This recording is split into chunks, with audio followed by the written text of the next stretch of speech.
থেকে বের করে দেওয়ার জন্য, নবী রাসূলকে সম্মান সুযোগ বাক্য দিয়ে বলার জন্য সরাসরি আল্লাহ তাআলা নিজেই এটা ব্যবহার করেছেন যে না, একজন নবী রাসূলকে কখনো তোমরা নাম ধরে ডেকো না। আজকে আমাদের সমাজে অনেকের নাম হারুন আছে, তার জন্য আপনি চিন্তা করবেন যে ওনার নাম হারুন রেখেছে, তো আমরা তাকে হারুন এরকম করে বিভিন্ন সময় ব্যবহার করি, এটা কিন্তু আদৌ উচিত নয়। তো আল্লাহ তাআলা যখন হযরত ঈসা আলাইহিস সালামকে চিহ্ন দিয়ে দিলেন, কি চিহ্ন? আমরা যেমন একটু আগে কয়েকটা উদাহরণ দিয়ে জানতে পারলাম যে যে পেশায় নিয়োজিত তার পেশার চিহ্ন দেখলে কিছুটা হলে বোঝা যায়। তো এবার আল্লাহ তাআলা নবী ঈসা আলাইহিস সালামকে আল্লাহ তাআলা চিহ্ন দিয়ে দিলেন, কি চিহ্ন? আন্নী আখলুকু লাকুম মিনাত তিনি কাহাইয়াতিত তাইর। আন্নী, অবশ্যই আমি কি করব? আখলুকু, সৃষ্টি করব। এখন কথা বলেন তো, সৃষ্টি করার মালিক কে? আল্লাহ।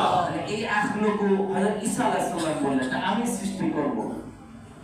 এখন ঈসা আলাইহিস সালাম তিনি বলতেছেন যে আন্নী আখলুকু, আমি সৃষ্টি করব, লাকুম, তোমাদের জন্য, মিনাত তিনি কাহাইয়াতিত তাইর, আমি তোমাদের জন্য কি করব?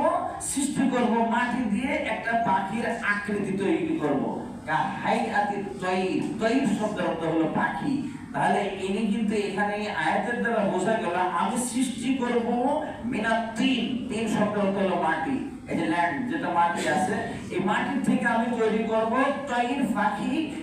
এটা হলো কি? কাহাইয়াত, হাইয়াত শব্দের অর্থ হলো আকৃতি। শুধু আমি পাখির একটা আকৃতি তৈরি করব। ফানফুখ ফিহি ফায়াকুনা তাইরাম বিইذنিল্লাহ। ফানফুখ, এরপরে ওই পাখির আকৃতির মধ্যে যখন আমি একটা ফু দিয়ে দেব, ফায়াকুনু, সঙ্গে সঙ্গে সেটা হয়ে যাবে তাইরাম বিইذনিল্লাহ, একটা উড়ন্ত পাখি, আল্লাহর হুকুমে সে উড়তে থাকবে। সুবহানাল্লাহ। এখন আমাদের সমাজে কেউ যদি চেষ্টা করে যে একটা পাখি তৈরি করব আর তাকে উড়ে যাওয়ার জন্য শুধু একটা ফু দিয়ে দেব, এমন তো সম্ভব না, আদৌ সম্ভব নয়। যদি কেউ এমন ঘটনা ঘটায় তাহলে তো তার মুরিদেরও অভাব থাকবে না। সারা পৃথিবী জেনে যাবে যে উত্তরা 12 নম্বর সেক্টরে এক আল্লাহর ওলি তৈরি হয়েছে, পাখি তৈরি করে সে কি করে উড়ায় দেয়। একটা এরকম যদি কিয়ামতি দেখায় তাহলে তার ভাত কাপড়ের কোনো অভাব। আর আমরা বাঙালি, এমন যদি পরিস্থিতি হয় তাহলে তো ওই দেখেন পাগলা মাজারে গিয়ে ল্যাংটা বাবার মাজারে